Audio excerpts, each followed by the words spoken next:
Alright, so what did we discuss in the previous class? Bhakti Sastri, Bhagavad Gita, chapter 4. So we began transcendental knowledge. Okay. So what did we learn in the previous class?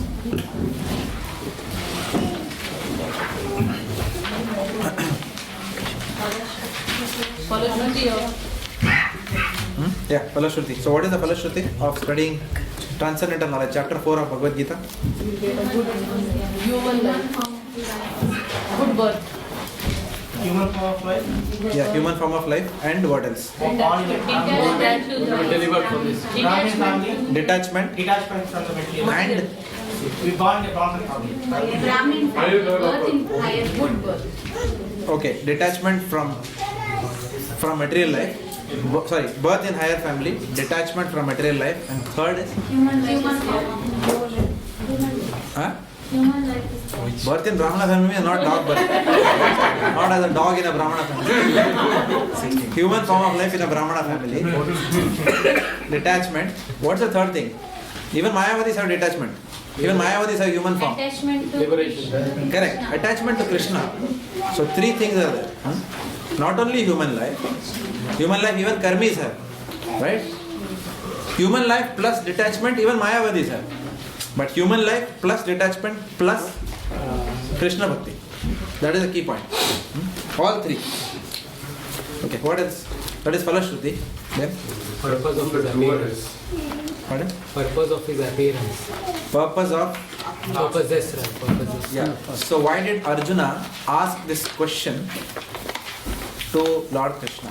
What was his question to Lord Krishna? And how was it asked? He showed the etiquette of how to first. Correct. Yeah. Yeah. So Arjuna is showing the etiquette of how to ask questions. Right? And when Lord Krishna says something, what was the whole contention about? What did Lord Krishna say which prompted Arjuna to ask him a question?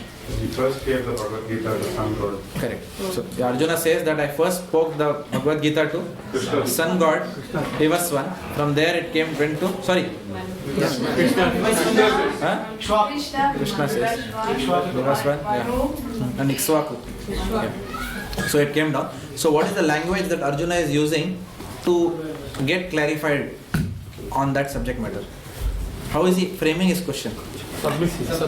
Correct, but what is the sentence he is using? How am I to understand? He doesn't tell the Lord, how can you say this? He says, how am I to understand this? So there's a difference in asking question like that. One is challenging and one is submissive. Pariprashnena sevaya, like that. So that mood came out very nicely. Okay, what else?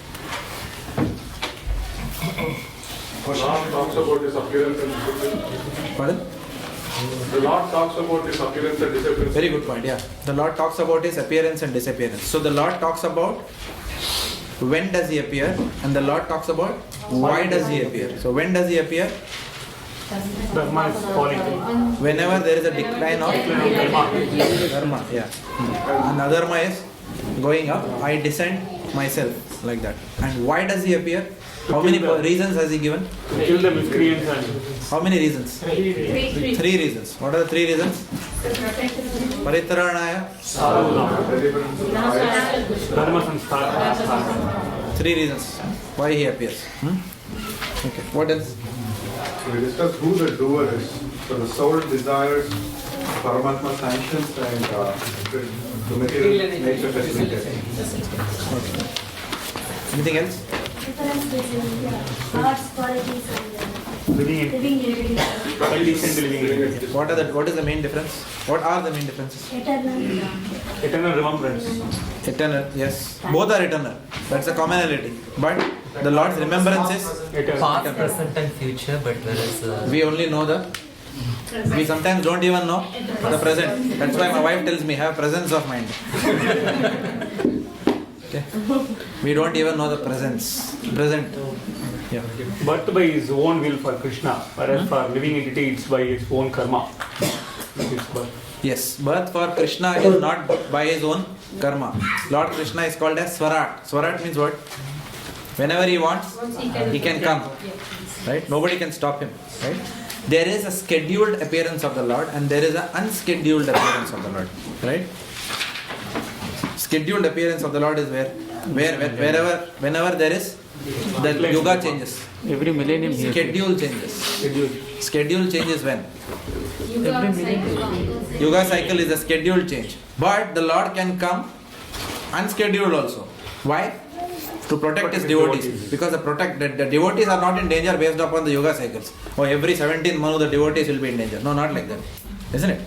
So whenever the devotee is in danger, the Lord will appear anyway. Narasimhadev did not appear because of a yuga cycle. He appeared because of just that circumstance. Hiranyakashipu broke the pillar and then Narasimhadev came out of the pillar.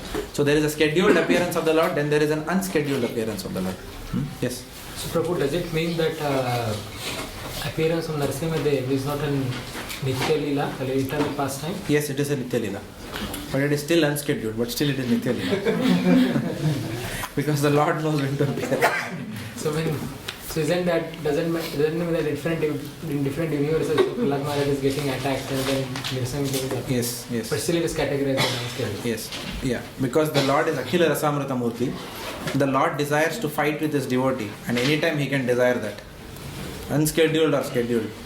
So whenever he desires to fight with his devotee, whenever he desires to fight, his devotee recognizes that he wants to have that ras, and therefore then the devotees are willing to take birth as demons.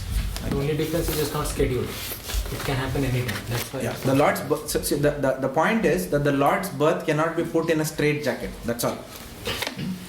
We cannot. It is scheduled, but it can be anytime also, because he's Swarat. He is completely free to appear anytime he wants, like that, and in any form he wants. In any form he can come. His form is not subject to the rules and guidelines of human life. That we have to have only 2 legs, 2 hands. He can appear with 4 hands. He can appear with 24 hands, and he can appear with 10 heads. Right? In any form, he can appear. So we saw all that. Okay. Why is it important? So what, after all this? What is the key point? Knowledge will burn all the reactions required in full private property. Yes, that is the key point. Janma karma che me divyam evam yo veti tatvatara tyaktva deham punarjanma na eti mameti swarana. So the key point is that if we understand the transcendental nature of his appearance and disappearance, then we can be free from the pangs of material existence. There is no then repeated birth and death for such a person. So as long as one doesn't understand the transcendental nature of his appearance and disappearance, one has to keep coming back into this material world. That differentiates the Mayavadis, Brahmavadis and devotees. The Mayavadis understand his appearance, but they don't understand the transcendental nature of his appearance.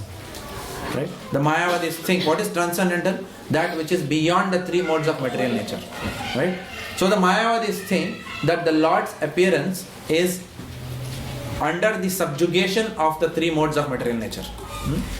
So that's why they are called as Mayavadis. They have more belief in the power of Maya than in the power of Krishna. So they are thinking that Maya is subjugating Brahman and therefore Krishna is coming from there. So Brahman, when it comes in contact with the 3 modes of material nature, it assumes form which is Krishna. So that is bogus philosophy. That is Mayavad philosophy. So their meditation is more on Maya's powers. Not there. So therefore they don't understand that Krishna's body is not made of gross and subtle elements that our body is made up of.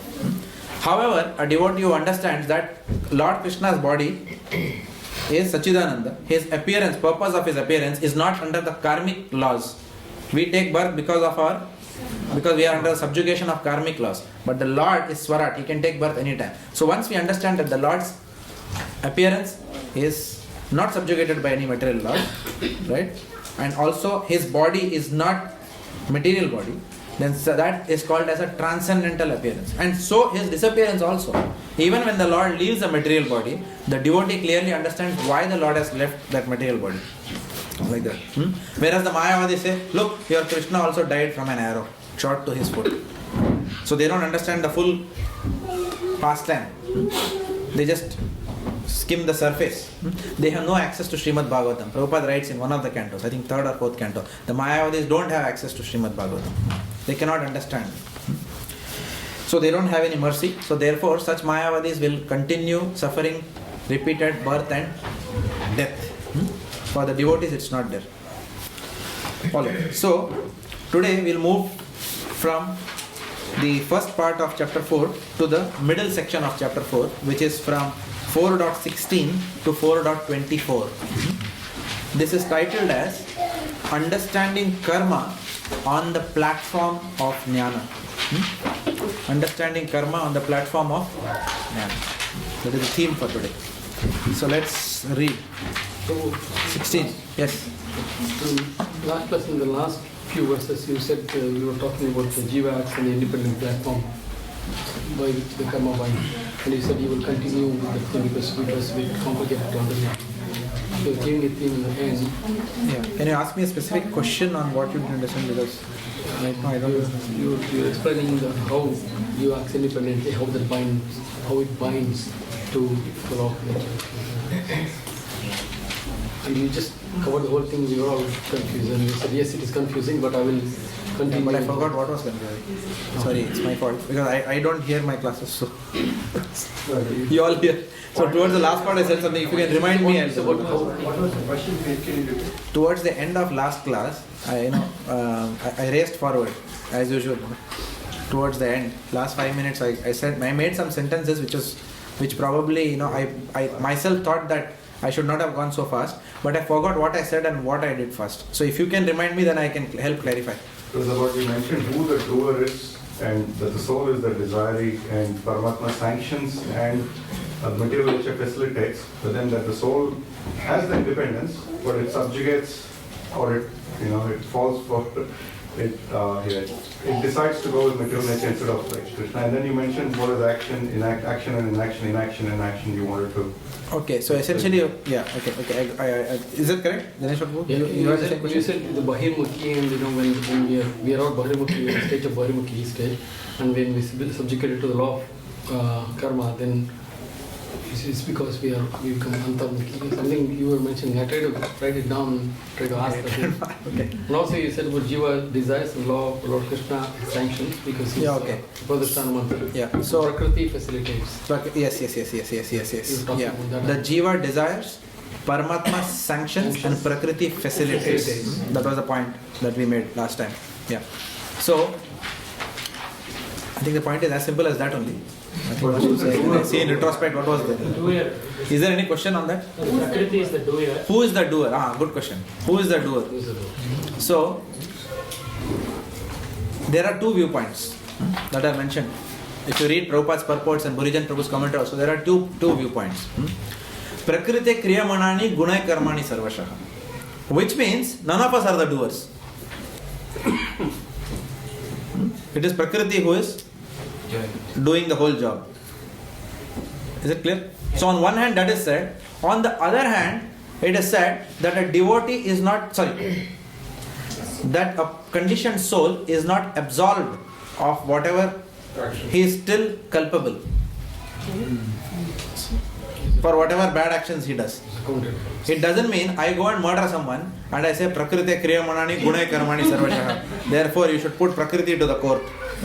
Doesn't make sense? It doesn't make sense, right? So Prabhupada writes that the Jiva has to own that vikarma. Now you may say, if Prakriti is making me do all these things, right, then why am I the person who is responsible, or why am I the person who is taken to task? It's like saying, for example, I drink, right, and I abuse him, okay, and then he comes in between and he says, hey, don't feel bad here. Jagannath Prabhu was don't feel bad. He was under the influence of alcohol. It is alcohol which made him do that. It is alcohol which is talking, not Jagannath Ram. Suppose he tells like that. Then what is his question? Why he drank alcohol? So then I'll say, why I drank alcohol? Because I'm just frustrated in life. You understand, life has not been good to me. My girlfriend ran away. Therefore I drank alcohol. And therefore I abused you. Right? Now what happened? Is that fine? Oh yeah, your girlfriend ran away. Yeah. Everyone whose girlfriend runs away can drink alcohol and speak anything. Now is that becomes the law then? No. My girlfriend ran away. First of all, I had a choice not to have a girlfriend. Lord Krishna gave me the option of brahmacharya. I did not exercise that. On top of that, having had a girlfriend, I could have been nice to her. Right? That also possibility was there. She got fed up and she ran away. There are so many choices I have exercised throughout at every stage which has led me to this situation. Okay, she has ran away.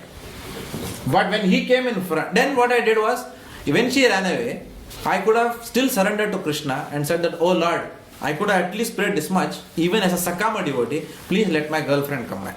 I had that option to seek refuge. I could have gone to a counselor and said, look, what's wrong with me? My girlfriend ran away.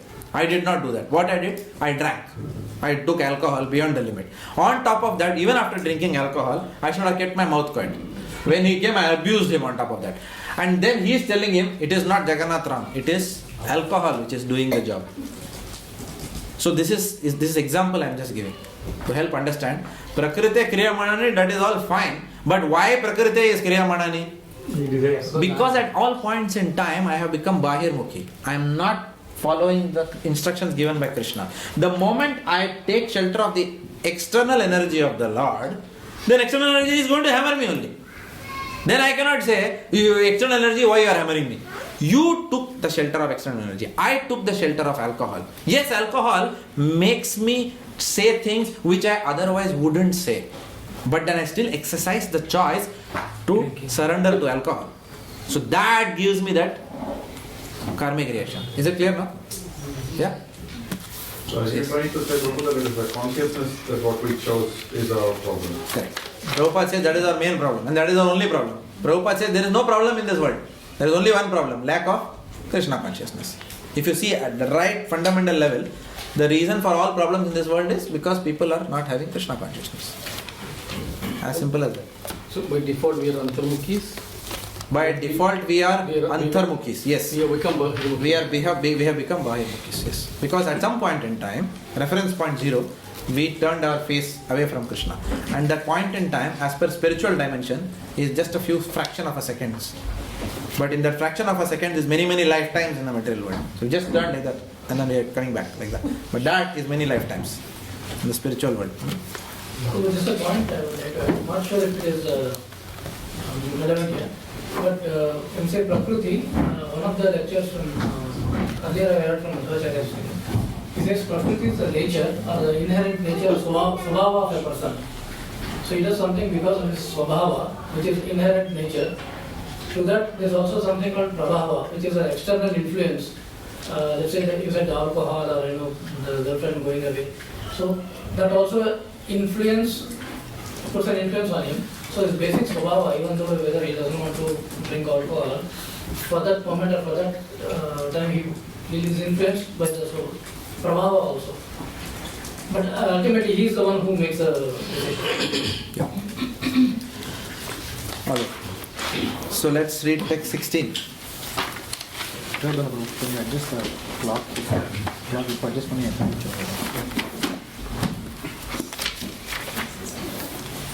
Even the intelligent are bewildered in determining what is action and what is inaction.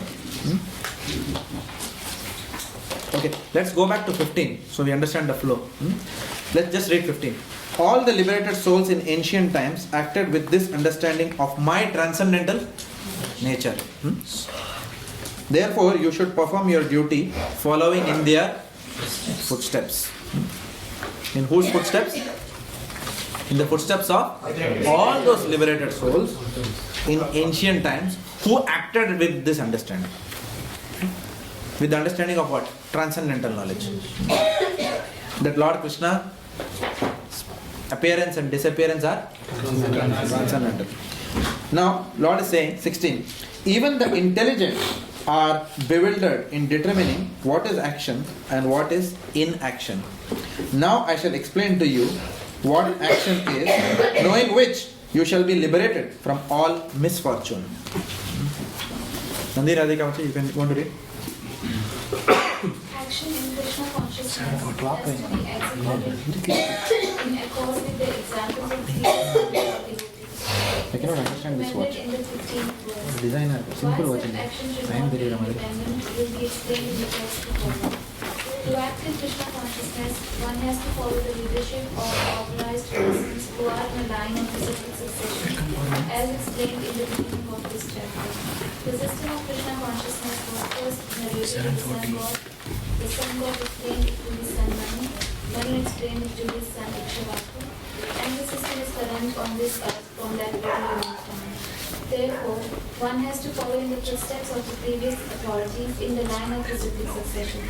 Otherwise, even the most intelligent man will be bewildered regarding the standard actions of Krishna consciousness. For this reason, the Lord decided to instruct Arjuna in Krishna consciousness directly. Because of the direct instruction of the Lord to Arjuna, anyone who follows in the footsteps of Arjuna is certainly not bewildered. It is said that one cannot ascertain the ways of religion simply by imperfect experimental knowledge.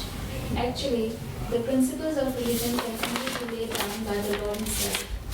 No one can manufacture a religious principle by imperfect speculation. One must follow in the footsteps of great authorities like Brahma, Shiva, Narad, Manu, Satyamara, Kapila, Prahlad, Bhishma, Shukadeva Goswami, Yamraj, Janak, and Gali Maharaj. By mental speculation, one cannot ascertain what is religion or self-realization. Therefore, out of causeless mercy to his devotees, the Lord explains directly to Arjuna what action is and what inaction is. Only action performed in Krishna consciousness can deliver a person from the entanglement of material existence. So what are the points here? Vairagya. Performing Yukta Vairagya. Okay. Mental speculation. Mental speculation should be done, should not be done. One must have to follow the Mahajans and one must have to follow a spiritual master. Without that, one cannot understand the subtleness of this. And by mental speculation, we will not come to a conclusion. That is the problem here. The defect thing has been described here. Principles of religion can only be laid down by God himself. Very good. Yes. Dharmam tu shakshat Bhagavad pranita. The Lord is saying that sometimes it is not very clear between karma and akarma, so one can get bewildered. So in times of confusion, one should follow the acharyas and also seek clarity from the spiritual master. Very, yeah. One to act on platform karma Lord starts mentioning from this verse onwards. How do we act on the platform of karma? Action in Krishna consciousness. Prabhupada mentions here that by mental speculation one cannot ascertain what religion is, that is understood. But self-realization to a certain extent by mental speculation one can understand. They can understand that they are not the body, they are the soul. Yeah. But that's they not cannot complete understand self-realization. their position, their constitutional position. Is that? Yeah. Because we know that there are people like Ramana Maharishi who is understood by... Ramana Maharishi, you have to understand, is comes in a very different category. It's easy to call Ramana Maharishi a Mayavadi, but anyway, we don't want to discuss Ramana Maharishi too much in great detail. But let me put it a different way. In the 6th canto of Srimad Bhagavatam, in the 14th chapter, which is the beginning of the Chitraketu section, Sukadeva Goswami is asking a question, Parikshit Maharaj is asking a question to Sukadeva Goswami, that how come that Vritasura, who was a demon, how come he started speaking like a devotee? He is asking the question to Sukadeva Maharaj, Sukadeva Goswami. So in that whole section, okay, because what he is saying is that how generally asuras are in the mode of passion and ignorance, right? So how come this person is speaking like a devotee? Even demigods who are in the mode of goodness, and even Siddha Purushas who are in the mode of goodness, even those people don't understand liberation and don't approach you, don't have bhakti towards you, don't speak like that, the way Vritasura and Asura spoke. So how come he spoke like that? No? So over there Prabhupada writes in a very nice purport to the 5th or 6th verse. So where Prabhupada is classifying, he says that there are 2 types of people. One is a personalist and one is an impersonalist. Something like that Prabhupada writes. And then Two types of transcendentalists. One is the personalist and one is the impersonalist. So Prabhupada is calling the impersonalist also as a transcendentalist there. Like that, in that purport. And then Prabhupada says there are again some two classifications Prabhupada says. Some transcendentalists who accept the form as Sachidananda, and some transcendentalists who do not understand the Lord's form as a Sachidananda. They accept the different forms of the Lord as if they are products of material nature. Something like that. So over there, Prabhupada acknowledges that these people are also transcendentalists to 50%. So he is writing that in that purport. Not fully self-realized, but you can make some progresses. Yeah, definitely, yes. At least they know that they are not the body there. So the Prabhupada writes exactly, because I also had this question and I got answered when Prabhupada wrote that. So we have to understand that Prabhupada's mood is different while writing different purpose. That's why in some verses Prabhupada's mood doesn't make him write in that way. And to clarify something else, Prabhupada adds that point also. Somewhere Prabhupada is hammering Mayavadis, but when he's talking about gross karmis, he is saying that at least those people are better who understand that they are not the body than those people who are only working for the body. So it's the mood. It's who Prabhupada wants to, in one sense, who is Prabhupada wants, so what is Prabhupada's mood? Who does he want to be heavy on at that point in time? So sometimes the emphasis is as such in those purports, like that. Yeah. Alright. So in this verse there are a few points that are coming across, and some of them you already mentioned. One is that, but the main point is that karmic reactions do not come merely out of activity. Karmic reactions do not come mainly because of an activity. Merely an activity is not enough to define whether it is akarma, karma or vikarma. It is the consciousness behind activity. So that is the most important point that is coming across in this purport. So Prabhupada is emphasizing that no karma accrues to a person who is always operating under transcendental knowledge. A person whose consciousness is always filled with transcendental knowledge, he may also be doing activity, but no karma accrues to such a person. And he can go on doing that activity for millions of years and karma won't touch him. There is a verse in Upanishad, all of you can note down and you can buy it. I think it is the second verse. 0th verse is Om Purnamadam. First verse is Ishavashyam. The second verse, Kurva neheva karmani jiji vishe chatam samaha evam tvai nanya tetosti na karma lipyate nare. Okay, so that verse. There Prabhupada writes that one can go on performing such activities for millions of years and karma won't touch him. Karma na lipyate, will not touch. But he may not be a devotee. He has to be a devotee. Not possible. But any transcendentalist, which is mentioned, no Prabhu, hold on to your question. We'll discuss why why Mayavadis don't come under a karmic situation. We'll discuss that now. It's a good question. Thus, so no karma accrues to one who works in transcendental knowledge. Thus, activity properly performed can be seen as non-different from the process of karma. Same thing. So Prabhupada is also writing, as many of you pointed out, one must avoid independent work. Independent work doesn't mean that you take everyone, Prabhu, can you also join me in the service? Not like that. Avoid independent means, the word independent here is used to mean whimsical. Avoid whimsical work. Independence means, just going by the flow of one's mind. Manorathena sati dhavato vahi. No, not driven by the chariot of the mind. So avoid independent work, Prabhupada is saying. So always before taking any decision and undertaking something, take instruction from Guru, Sadhu and Shastra. Like that, Prabhupada is saying. And then when you do that and you act under that umbrella, then karma will not touch you. Na karma lipyate nare. And Prabhupada is saying, now who are those acharyas from whom you can take such transcendental instruction? Who to follow? They are coming under disciplination. Mahajano yena gataha sapantha. So these are the people who are self-realized. Dharmam tu sakshat Bhagavad pranitam. Lord only is the person who can give the rules for mankind, and there are very few people who have understood these rules. Who are those people? Mahajanas. Who are the Mahajanas? Swayambhu, Narada, Shambhu, Kumaro, Kapilo, Manu, Prahalado Janako Bhishmo, Balir Vaya Sakir Vayam. Vayam means Yamaraj himself is speaking this verse. So he is saying Vayam and Maya. Like that. So these are the people. So if we want to understand Dharma, we should understand from these people or their disciplic succession. Like that. So these are the people to follow. Parampara leaders essentially. And why does and therefore Lord Krishna is now addressing Arjuna on these points. He is addressing Arjuna directly. Why is he addressing Arjuna directly? Is it because Arjuna is a fool? Devoted and devotee. Is Arjuna intelligent or fool? Then why Lord Krishna is addressing intelligent person? For us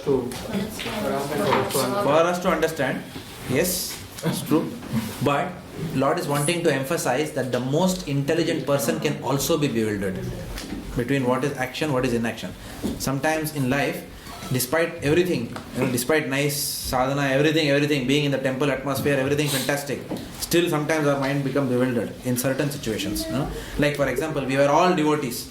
We are all doing nice sadhana, everything perfect. And then one flight carrying devotees crash lands in Jomsom airport in Nepal. And we just can't understand what the hell is happening here. Krishna is the protector, I thought he should have taken care. One devotee dies in a road accident. We just can't understand. One elevated devotee, Bhaktivedanta Swami Maharaj, leaves his body because of melanoma, skin cancer, and just we can't understand why. His Holiness Jayapataka Swami Maharaj is having so many physical ailments, and we can't understand why the Lord is doing that. When Yogeshwar Govind Prabhu and Mataji, he was telling me about his recent trip to Adelaide, to see Maharaj. And then I was just meditating on Jayapataka Swami Maharaj that evening, and then I was just telling her, I just don't understand why Lord is doing it. Momentarily even I felt a little bit of anger, at that time. Why is he doing this to such a personality? Because Jayapataka Maharaj's whole life is a sacrifice to Srila Prabhupada, his spiritual master. He is the most dearest servant of Gaur Nitai. Then why? Why he has to, undergo this kind of medication, paralysis of the body, etc. Why? And this was just going on and on. Sometimes we also get bewildered. Of course, I'm not saying I'm an intelligent person. So, but under the influence of transcendental knowledge also, sometimes it's just, we still can't understand certain things that go on around us. So therefore, we must immediately consult Guru, Sadhu and Shastra. Or sometimes even or sometimes we may inadvertently behave with devotees in the heat of the moment. We may say something and then you are repenting, why did I say that? Like that. So despite all this knowledge, sometimes we just come under the subjugation of the moment, like that. So Lord Krishna understands that Arjuna is also under the subjugation of a circumstance right now. Bhishma is standing in front of him, his relatives are standing. So Lord Krishna is instructing Arjuna. Like that. Any points? Okay. 17. The intricacies of actions are very hard to understand. Therefore, one should know properly what action is, what forbidden action is, and what inaction is. So there are three things given here. What are those? Action. What is action? What is forbidden action?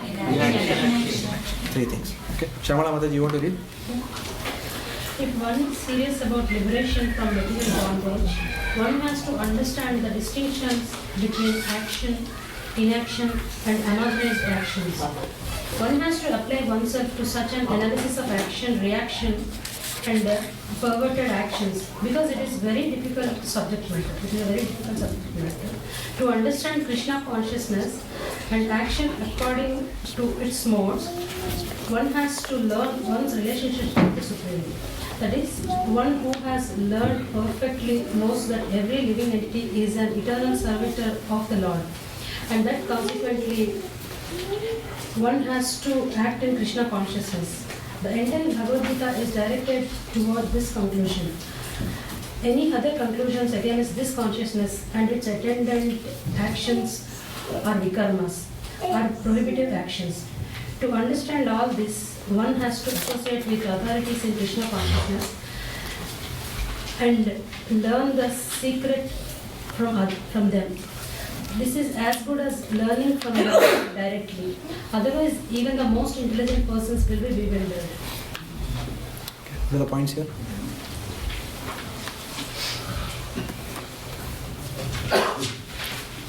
pretty much similar to what we discussed. But anything that stuck you? Living entity, one has to understand that one is an eternal servitor of the Lord.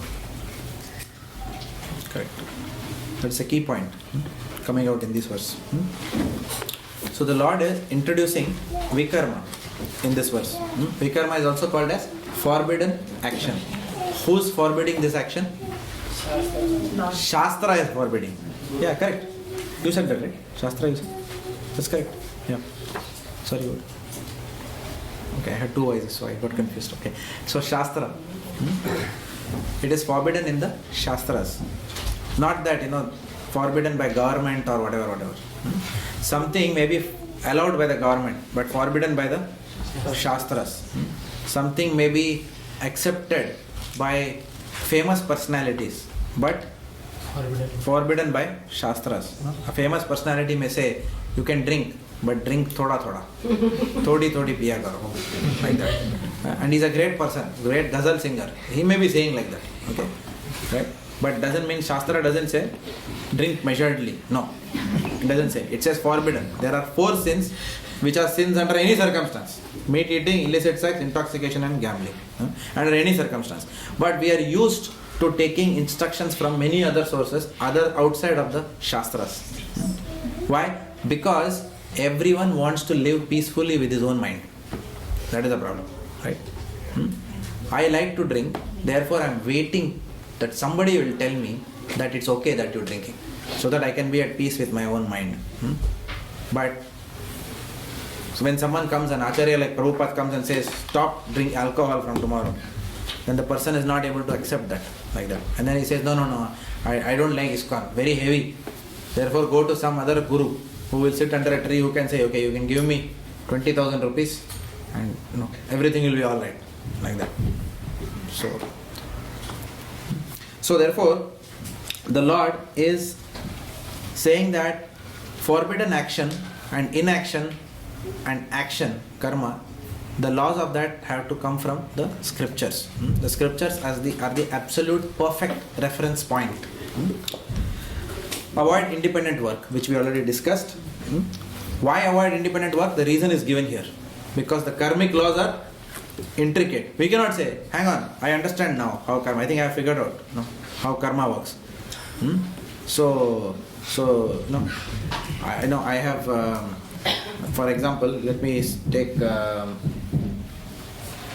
Brihad Bhanu Prabhu and Viraj Prabhu, let's say. So I have dealt very badly with Brihad Bhanu Prabhu, but I have invited Viraj Prabhu for dinner. So everything is okay now, my relationship with devotees. Because look, I don't get along with this person, but then I get along with so many other people. So I'll have friendship with them, I'll serve them. That's okay. So everything is perfect there, nullified like that. No, it doesn't work like that. Our mind may tell us so many things, but it doesn't work like that. Therefore, the karmic laws are very intricate.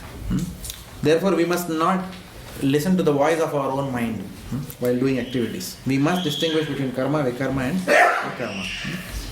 Why to learn the subject? We have to learn the subject of karma, akarma, vikarma very carefully, otherwise we will lose our journey towards liberation. At every step, we are moving towards eternal life. Srila Prabhupada says that death means eternal life for a devotee. Correct? But for a non-devotee, death means the end of existence. He thinks like that. But devotees don't mind. For example, we saw one of the Prabhujis I was reading Dandavas.com. There was one Prabhupada disciple who recently left his body. I forgot his name. Anyone remembers? So he was so blissful. It is said that he had a very painful kind of, I don't know whether it was cancer or something else, but he had liver cirrhosis, which I believe that it's extremely painful at the time of death. But he was blissful, he's smiling loudly and looking at the camera. And he left immediately some time after that. And all the devotees were chanting. I was reading yesterday in Dandavas.com. Forgot his name. Very blissful face. Radiant and smiling like that. So this is only possible for devotees. So why? Because a devotee knows that it is opening doors to eternal life. Somewhere else also I was reading. Some devotee who left his body on Bhaktivedanta Thakur's appearance day. He was so blissful. He said, Bhaktivedanta Thakur is coming, he said. Like that. So we don't know what's happening there. Right? But definitely their devotees are coming to save other devotees at the time of death. Like that. So we must learn the subject matter always and be very cautious in not performing vikarma or good karma also. No? We in our Mill Park program we were discussing what is the problem with good karma. We will enjoy in heavenly planet. So what? So what? That's okay. So what? I'll come back. So at least I enjoyed, no? But there is no guarantee that you may get a human form. That's fine. At least I enjoyed, no? In the Then heavenly you'll planet. get to that enjoyment. I mean, you'll get attached to that enjoyment. Correct. We'll get attached to that enjoyment in the heavenly planets, and when we come down to the material, the normal planets, earthly planets, we will expect the same kind of enjoyment. And when we don't get that, then we will endeavor for that kind of an enjoyment. That is what is happening. That's why people work like mad to get more and more opulence. It is because the soul is having that knowledge, is it? Because we are having a forgetful nature, that's because we are the body. Yeah, because the Bijam Kutam is already there inside. We will come to Bijam Kutam. We have not discussed it as a part of this course, but there is a seed inside. There is a tendency. There are desires also deep inside the heart. So I was giving example in Mill Park program today that when you go there, you are seeing Urvashi and Menaka. It is said that if you see Urvashi, you will faint. That kind of beauty she is. No, not like Bollywood. Bollywood, yes. Sometimes we will just like that. We'll say, "Oh, what beautiful!" like that. But there it is said you can't see Urvashi. So beautiful that a man will faint. Bradanga Prabhu, he was Bhakti Bhagavad Maharaj was saying in one class. Human beings cannot see that kind of beauty. It's not possible. And when the Gandharva starts singing also we will faint. It is not possible. Right? Even when Kishore Kumar is singing here, sometimes I'm in a different world. Ilayaraja is singing, he's composing, then you are in a different world. Right? What to speak of a Gandharva who's coming from the heavenly planets and composing music? He said, we can't even hear that. We'll faint immediately. Now what happens when you go to that realm and you see that kind of beauties, then you come here, then you're not going to be happy with your wife. And the wife having, seen body like Indra, like that, she'll, see somebody like me, you hey, pajama fellow. Correct. So therefore, you're not going to be attracted to anybody in this world. So you will marry and then still you will try, seeking out where is my Urvashi, like that, that sometimes in Bollywood the hero is saying, kahan gaya wo chehra and all that, There are many songs composed, right?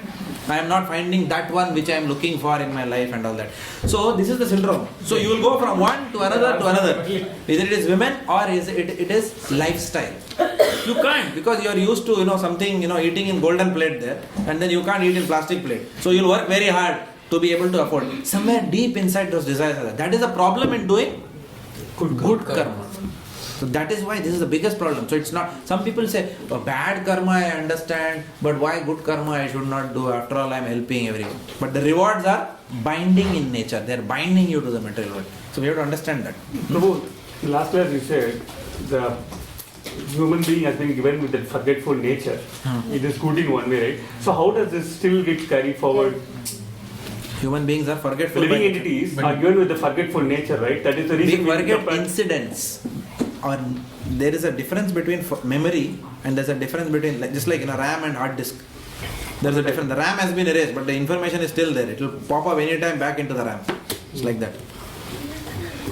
The vasanas, the desires are still there because your subtle body is still there, isn't it? Only when we dissolve our subtle body, then that problem goes away. But till our subtle body is there, the mind has stored impressions from the previous life. The mind is like a camera. It stores impression and it is processed under the darkness of ignorance, like that. Like a film takes a shot and processed under darkness, like that. Mind is capturing this image. So all those things are there inside the heart. Therefore, when you come, subconsciously we say, what does mean by subconsciously? Subconsciously means that only, that impressions which mind has stored since previous lifetimes, like that. Therefore, we find Jagatani Mataji was saying in one class that it's today Sachin Tendulkar, it's because he has been acquiring that skill since lifetimes. So he may have been some other famous cricketer in his previous lifetimes. He will forget who he was, but that skill of playing cricket has come now in the next life. Yeah. So that's how all these things are carried forward in our next life. Right. So the main conclusion here in 17 is, number one is, what is the mood of performing activity?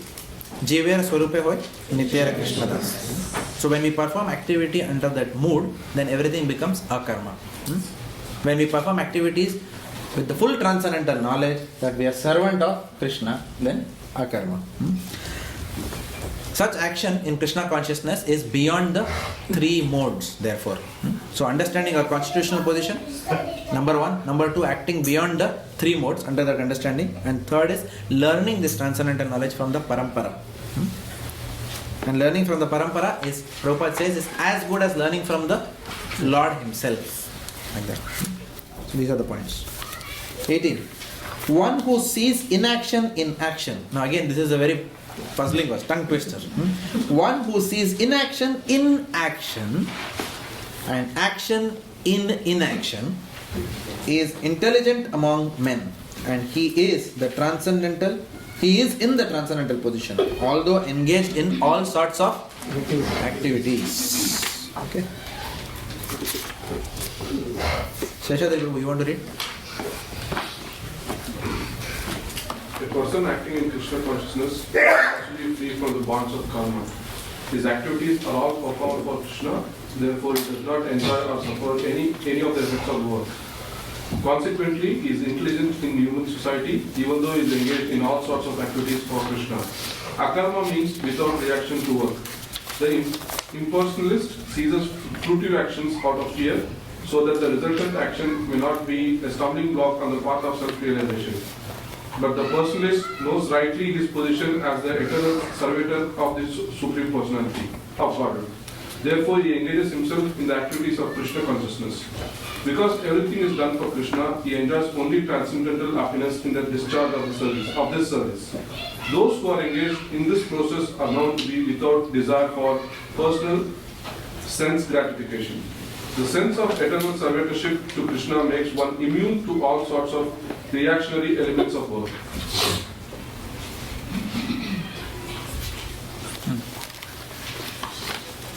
Yeah. So what are the points here? An impersonalist strongly understands that action brings reaction, so he tries to stop all kinds of action. Very good. So, but as a devotee, then surrenders to Krishna, and in Krishna consciousness continues all the actions without any reaction. That's a point or a question? Point. Yeah. Okay. Thank you. I thought it was a question, so I got scared. Yeah. Okay. Anything else? Yes, Imran Jayantu. I think this is summarizing what a devotee is, because in everyday life, a devotee would do exactly everything what a karmi would do: go to work, look after his family, do everything. But there is a subtle difference. What a devotee does is basically having Krishna in the center to actually please him. Though he has to go to work, though he has to struggle hard in work life, family life, everything.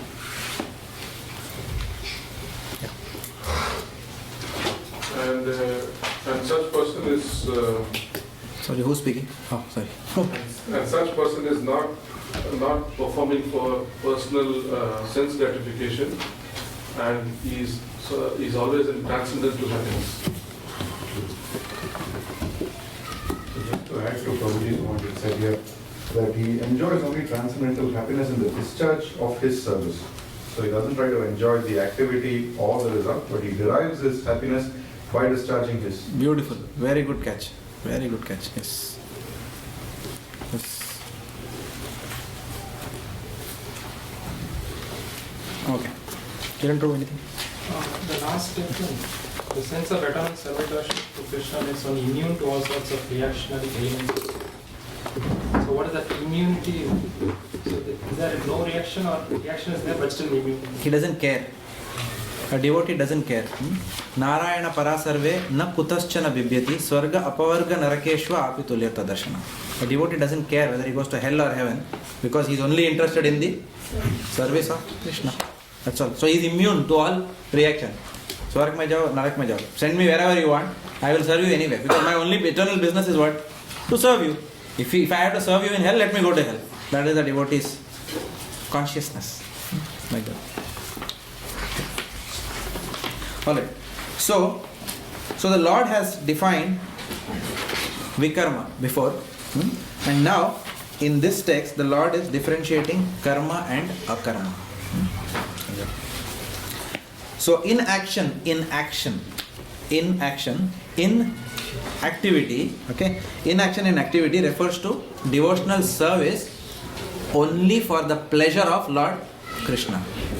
That is called in action. So though you are performing activity, it is as good as you are inactive from the karmic standpoint.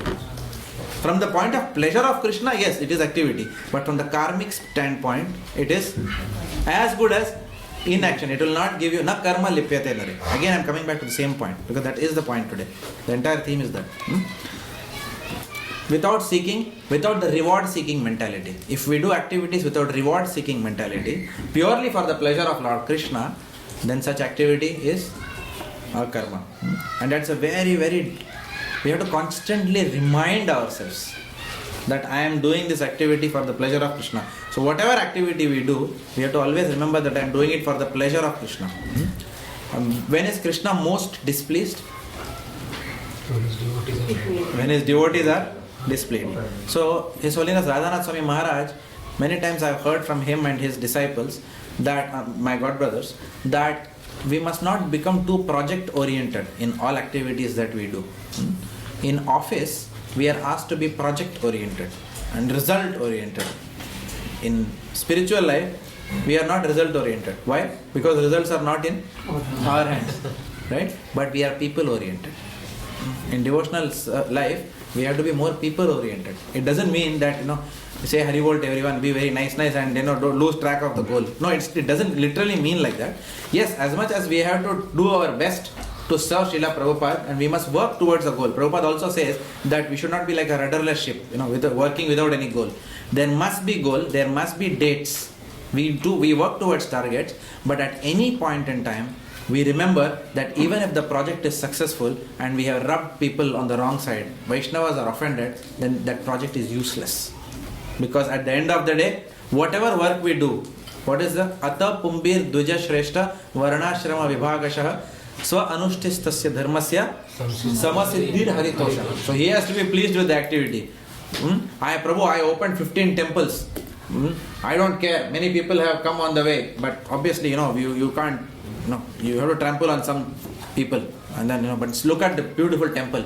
So many people are coming and taking darshan. No, it doesn't work like that in spiritual life. In office life, yes, no problem. We have in our office also some people who trample on others, and then their projects may be successful, and they may be called as successful project managers also. So that may be okay in corporate parlance. That at the end of the day, look at the results which he achieved. He achieved so much productivity for the company. He achieved his targets.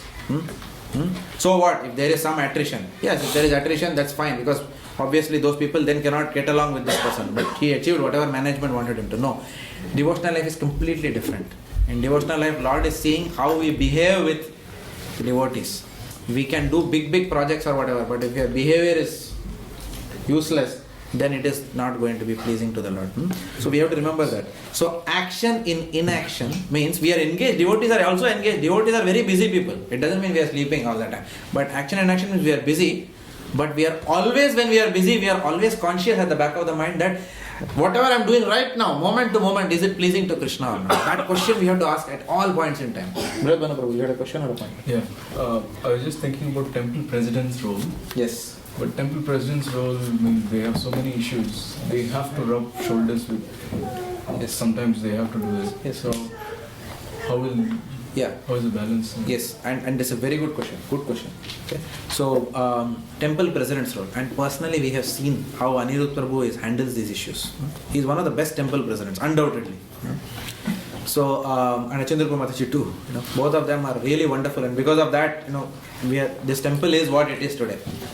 So, I have seen Anirudh Prabhu, personally I have seen, I don't want to name, but I have seen when I was having a discussion with him one day in his house, I have seen one person banging on his door and giving him, abusing him. This person comes to the temple many times and he is abusing him.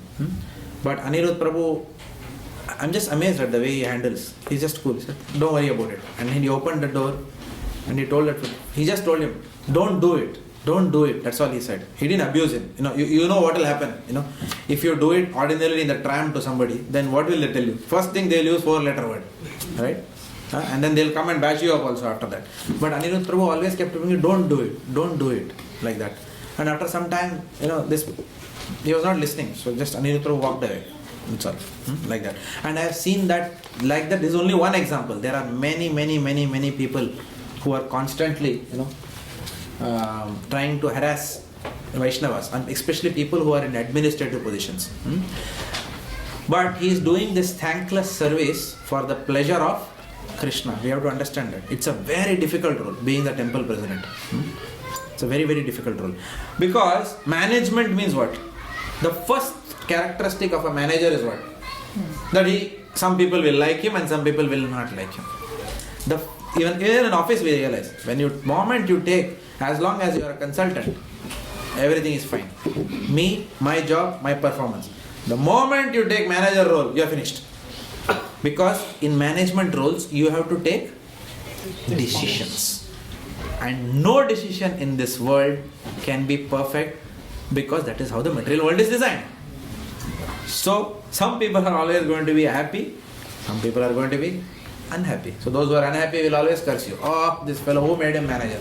Like that. Some other will say, you are the best manager that I ever worked with. I remember, because I have been managing since last 10-12 years, I have been in management roles. I have heard so many people who write to me and tell me that, Jagan, you are the best person that I have worked with. You are the best manager that I have worked with. And there are others who say, hey, who made this Jagan manager? Both types of people are there. So you get rewards and you get chappal also from people. Both types of people will be there. So in a manager's role, you cannot satisfy everyone. So how does Aniruddha Prabhu deal? I have personally seen him dealing with these situations. He deals with situations. There are people who take drugs and then come inside and they create a show here. There are some people who have been in the Brahmachari ashram who have gone out, again taken back to drugs, and they have come back and they have actually been physical on the Brahmacharis. So to that Brahmacharis, I have seen Aniruddha Prabhu being very heavy on them. He said, if you come here next time, I'll call the police and get you out from here. Don't enter the temple. He has to say that. Now you cannot say, Prabhu, he was a Vaishnava before, Prabhu Vaishnava Aparad. We have to really understand why Aniruddha Prabhu is doing that. Why is he doing that? He is doing this to one devotee so that 100 other devotees can be safe in coming to the temple and their children can be safe. Right? So we have to always understand in this context. Otherwise we'll say, oh, why Aniruddha Prabhu is shouting? It should be Trinadapi Sunichena Karadapi. Whenever you want to take drugs, you come here, you do whatever you want, because ahimsa. Devotees don't believe in hurting anyone. So we don't want to hurt your sentiments. So no problem, you come here. Can we do like that? Can an administrative role person do like that? So therefore, Aniruddha Prabhu is a Brahmana, but he has to wear a Kshatriya's hat to be able to do this responsibility. And that's where it becomes extremely difficult. When to be hard, when to be soft, and again you can imagine, he is dealing with a congregation. Even let's say Bhakti Vriksha leaders meeting. Sometimes he calls a Bhakti Vriksha leaders meeting, and I have seen that. Okay? There are 10 leaders sitting there. He throws one issue and there are 15 opinions. Now who does he go with? If he says Jagannatharam, you are right, somebody will say, ha, he's siding toward Jagannatharam. Suppose he says somebody else is right, then Jagannatharam will say, Aniruddha Prabhu is siding with him. What's the point? I have lost my interest. You understand? This is exactly how it happens. It happens like that. But with transcendental knowledge, we can correct ourselves. Excuse me, why am I here at the end of the day? Am I here to sell my opinions? Am I attached to my opinions? What agenda have I come into this meeting with? To show everyone that I am right and all of you are wrong? To finally do something such a way that my opinion prevails over everyone else. So everyone in the temple can know this suggestion of Jagannath Ram prevailed over everyone else who has given suggestions, and that is why beautifully it is implemented. And Jagannath Ram can walk with pride, saying that, look, I told you always, there's only one person who can be right. That's me. This is how our mind is. Right? And on the opposite side, he is dealing with many jokers like me. Right? So you can imagine. But I have seen always, at all points in time, he tries to never get personal with people. He's seeing the goal. He behaves with everyone, in a very cordial manner, like that. And wherever he has to be tough, he is tough. So inaction in action refers to devotional service only for Lord Krishna's pleasure without reward seeking mentality. And action in inaction, first what we talked about? Inaction in action. Now action in inaction is opposite. Action in inaction is opposite. That means I am not doing anything, but still I am doing. That is opposite. That means refraining from action externally, but devoid of transcendental knowledge, he invariably acts and is liable to all reactions. Does it make sense? Yeah? Action and inaction means that I am refraining. This is the Mayavadi philosophy. Oh, no, I will not do this. Oh, I will not eat this. I will not take money. Like that. This is, still he is acting. Apparently it's inaction. So Prabhupada said, Mayavadi, took photograph once. Gauranga Prabhu was saying in one lecture. One Mayavadi took photograph like that. One person is offering him money and the Mayavadi is going this way. And the photograph was taken. And Prabhupada was shown that photograph. Prabhupada said, no problem, you take my photograph with the same person, I will go this way. Give me that money. Like that. Why? Because there is nothing wrong with money. It is a use, it's a consciousness which begets, it is akarma or vikarma is decided by consciousness, not by matter. As someone said, Yukta Vairagya. You said, yes. You use that money in the service of Krishna. Right? So, apparently an inaction like this still tantamounts to action. Does it make sense? And therefore you are coming under karmic laws now. Everyone clear on this? Yeah? Okay. Why? Because you may refrain, you may go on refraining like this forever in your life. But the nature of the soul is to be always active. So, simply by inaction, we cannot control our mind for a long time. We need the shelter of Krishna. Otherwise, people will invariably fall down at some point in time. Like that. So, Prabhupada writes somewhere that the sannyasi must also breathe. The sannyasi also eats. The sannyasi also must walk. Correct? So, when he is eating, breathing and walking, what happens? There are so many bacteria that goes on, you are killing them, right? When you are walking, ants are being killed on the road every minute, right? So what, you stop walking, right? So the Mayavadi sannyasi who is apparently in inaction, then he should not walk also, but he is walking and killing. That means he is still getting karma, correct? So you cannot avoid karma in this world, like that. However, when the devotee walks, he is walking for, whatever action he is doing for Krishna. Even when we are going to office, we know that we are going to office, why? To maintain a Krishna conscious family. When we are working hard in office, we are trying to see that because of me, no problem should come in office. And so carefully we are doing our job. Why are we doing that? We are doing that so that, oh my Lord, I don't want to get thrown out from here, because if I get thrown out from here, then the company will send me somewhere else, and where there may be no Krishna conscious temple. There is no other reason why a devotee works hard in office. Not for promotion, not for recognition, nothing. It is simply this, that we want a stability in our life to be able to execute our Krishna conscious responsibility. This is the only reason why devotees work very hard.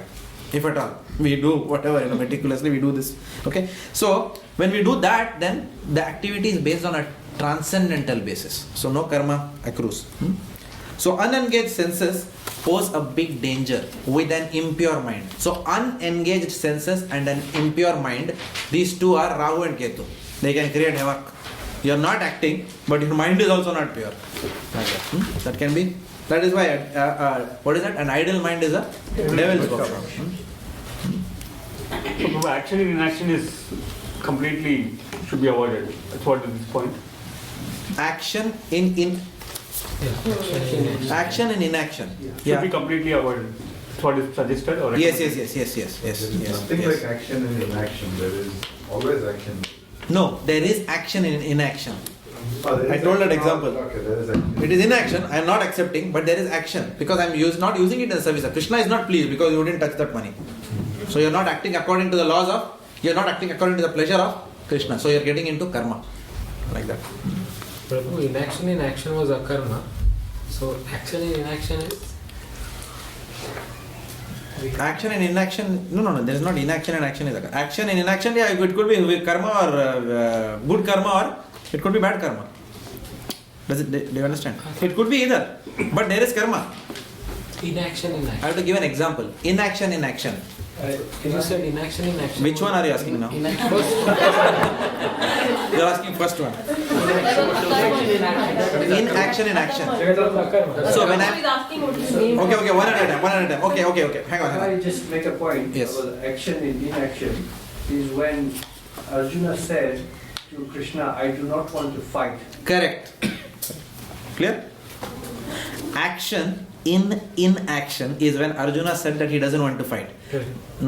But still he is going to get good karma out of that for not fighting, as per some other laws which are subordinate to Srimad Bhagavatam. Correct. And what you are asking is? So if you want to categorize that in karma, akarma or vikarma, it can be anything. Can be anything. It depends on what that is. Okay. Correct. Yeah. Okay. So, okay. Now, let's talk about karma. Now, karma has got 4 connotations. Now, you may want to note down. This is very important to understand. It has got 4 connotations, different meanings karma has got. In different meanings, these are used in different contexts in Bhagavad Gita. The first meaning of karma is what? Activity. So sometimes karma is used to refer to activity. We have to do our karma, Prabhu, like that. So it means activity. The second means what? Connotation is reaction to that activity. Prabhu, he is suffering the results of, he is suffering karmic reactions. So that is a reaction. Okay? So activity is also karma. Reaction is also sometimes used as, karma is also sometimes used in the context of explaining a reaction. The third is, karma is used to mention a specific type of activity. What are the 3 types of activities we are discussing? Akarma, vikarma and karma. So karma is used to is a specific type of activity. Does it make sense or not? Okay, I'll repeat. Karma is action. It can be used to, for any action you do, that is, karma is used like that. Okay. For reactions you get also karma is used. And in this section which we are studying, we are seeing karma as a specific type of activity. Akarma, karma and vikarma. So karma means activity in accordance with the, as prescribed by the scriptures, like that, for fruitive activities. Fruitive activities as prescribed by the scriptures is also called as karma. So in that 4 ladders what we saw earlier, animal life, karma kanda. Karma kanda is karma. Karma. So correct. it all falls under that same. Correct. Okay, so does it make sense? So 3 connotations, and the 4th one is karma is also used as a collective term. For example, the cycle of karma, karmic cycle, if you say. So it's not referring to any action or any reaction. It's referring in totality to action, reaction, everything. Karmic cycle. 4 connotations are there of karma. And akarma also has got 2 sides. Akarma means refraining from activity. In pure Sanskrit, karma means activity. So when you take the connotation of karma as if it means activity, then when you add a in front of that, it means no activity. Does it make sense? So that is akarma, refraining from activity. And akarma also means engaging in activity that does not produce good results, which is karma, or bad results, but those activities which simply please the Lord. So akarma has got 2 connotations and karma has got 4 connotations. Okay. Now this is sorry. What is the second one? Engaging in activity that does not produce good result or bad result, but simply pleases the Lord. Okay. So I have a table here which I could not draw because we don't have a whiteboard. But if you can draw, quickly, 4 rows and 4 columns. You can draw 4 rows, 4 columns quickly. Okay, we're running short of time, so we have to do it very quickly. On the first column, on the second row, first column, first one is, you can write whatever, type. You can just put type. The titles are type. The first column, type. The second one is for whom. For whom. 4 rows, 2 columns. The third, there are 4 columns. The first column, the first column you put type. Just put type, type. Just write type. In the second column, write for whom. In the third column, put attitude. And in the fourth column, put result. Okay? Clear? Now, you write in the first column, there are 3 rows under the type. Akarma, below is vikarma, and third is karma. Clear? You have to write a bit fast. Akarma, then vikarma, then karma. Row number 1 is akarma. Row number 2 is vikarma, row number 3 is karma. Now, for whom is akarma performed? That you write in cell number, column number 2, row number 1. For whom is performed? For Krishna. All activities done for Krishna. In vikarma, For whom is the action performed? Work with attachment to self. Right? And the same goes for karma also. Same thing. Work with attachment to self. So ditto below that. That completes your first column. Clear? Everyone understood whatever you are writing? Yeah. The second column is attitude. When it comes to akarma, what is the attitude? No desire for sense gratification. That is the attitude of a devotee who is performing akarma. No desire for sense gratification. The second bullet point under akarma again is acting as an eternal servitor. Acting as an eternal servitor.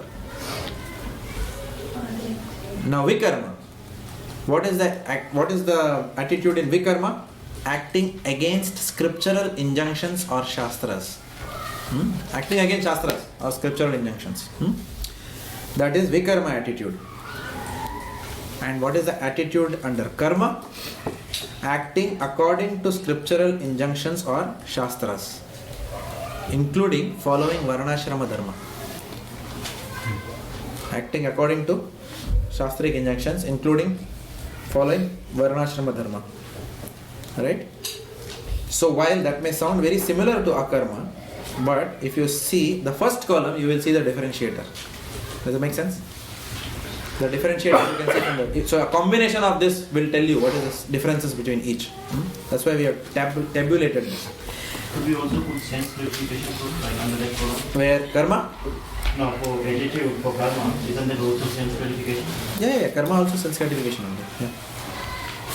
That is why we said, no? For whom? Work with attachment to the self. In the first one you said akarma, attitude is no desire for sense gratification. Correct. So on the opposite side, attitude for karma will be sense gratification. Yeah, but correct. according between the Yeah. of the rules. Yeah. So the third one. So akarma, what is the result of akarma? Enjoys transcendental happiness which is not available even to the impersonalists. Enjoys transcendental happiness. Akarma. Transcendental happiness is the result of akarma. What is the result of vikarma? Bad reaction. For akarma, it is transcendental happiness. Not available even to impersonalists. This transcendental happiness, they don't have. Second is vikarma, will give you bad reaction, and karma will give you good reaction. So we have talked about three types of activities, for whom these activities are performed, with which attitude this activity is performed, and what results do each type of activity beget. Is this clear? Yeah? Any doubts on this? Karma both. Okay, I heard him first. Karma results, you said good reactions, right? Karma can be performed for self-interest also, like selfish motives as well. Yeah, good reactions means you are performing for self, then only you will get reaction. You can get good reactions also. I can massage your feet so that, Urvashi will massage my feet in the spiritual world. You understand? So I am doing a good activity, I am massaging your feet. But my intention is, like, people say, Kar bhala to ho bhala, they will say. In Hindi movie also, when somebody used to say all this, Kar bhala to ho bhala, he will keep on saying that. No? Actually, he was a villain in that movie, I remember. He will say, Kar bhala to ho bhala. He was one Munimji or something, Munshi, like that. So the whole world is acting in that. Kar bhala to ho bhala. Do good so that good comes to you. Okay. Whereas what Chaitanya Mahaprabhu said, na dhanam, na janam, na sundarim, na kavitam va jagadisha kamaya. No, I don't have any desire for anything, not even recognition. I don't even want to thank you. I only want to do activities for your pleasure. What is the doubt? So there is equal opportunity for the bad reaction. But he is acting bad karma, so that he acquires bad reaction. Sorry. There is what? Equal opportunity to do the karma. Yes. In a bad activity. No. In this context, karma doesn't mean bad activity, because bad activity is vikarma.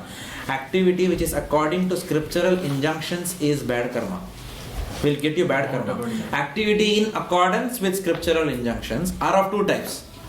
Those activities where you are following the scriptural injunctions for the pleasure of the Lord, that is Daivi Varnashrama Dharma, which is akarma. And activities which are in accordance with the scriptural injunctions but for my own enjoyment, not for his enjoyment, that is Varnashrama Dharma, plain. Does it make sense now? Yeah? Okay. Everyone clear? Sheshadri? Yes, sir. Clear? Very good. Okay. Okay. So we'll have more explanation in the next verse. Yes. Devotee bound to Varnashrama Dharma. Does the devotee have to practice Varnashrama Dharma? No. It will come later. No need to practice Varnashrama. In the last class you said like few devotees, though they no need to follow the Varnashrama Dharma, still they follow to please Krishna. Correct. That is what Devi Varnashrama Dharma. That is what that Devi Varnashrama Dharma was coined by Bhakti Siddhanta Saraswati Thakur or Bhaktivedanta Thakur. One of them coined it. Devi Varnashrama Dharma means you are following the system but for the pleasure of the Lord. But actually even spiritually also, if you see Raganuga Bhakti, the moment you say Raganuga Bhakti, you don't have to follow it's not in accordance with the scriptures. It is spontaneous love for the Lord. So which means Shabri takes a fruit and she wants to give it to Lord Ram. So she doesn't say, Namo Mahavadanyaya Krishna Prema Pradayate. She is not doing that. Correct? She is taking the bear, she is biting it, saying, okay, it's good one, take. She is giving the Lord. Now we don't do that, isn't it? Most we touch, our mouth also touches. Even if we sneeze on bhoga, we can't offer it. Right? What to speak of, biting with our tongue and giving. But at the same time, if you see, if you have read Journey Home by Radhanath Swami Maharaj, he meets, who's that? Ghansham Baba. Ghansham Baba is taking the spoon, he is putting in the deity's mouth, he is putting in Radhanath Swami's mouth. Again he is dipping the same spoon, again giving to deity and again giving. And Maharaj is thinking, what is this going on? At that time, Of course Maharaj is not thinking, we were thinking like that. Sorry, correction. we think what is going on. And Maharaj says, this is the mood, we cannot understand. This is spontaneous love. It's beyond, it's not going by the tenets of Vaidhi Bhakti. Right? Because once Maharaj has eaten, how can you then put the same spoon in the deity's mouth? Like that. But Ghansham Baba was on a different platform. He's not a Vaidhi Bhakta, he's a Raganuga, spontaneous love for the Lord.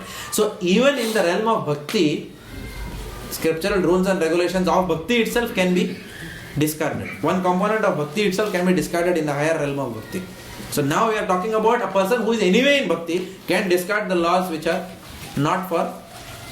for materialistic devotees. So we can discard that.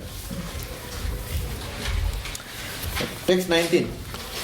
One is understood to be in full knowledge, whose every endeavor is devoid of desire for sense gratification.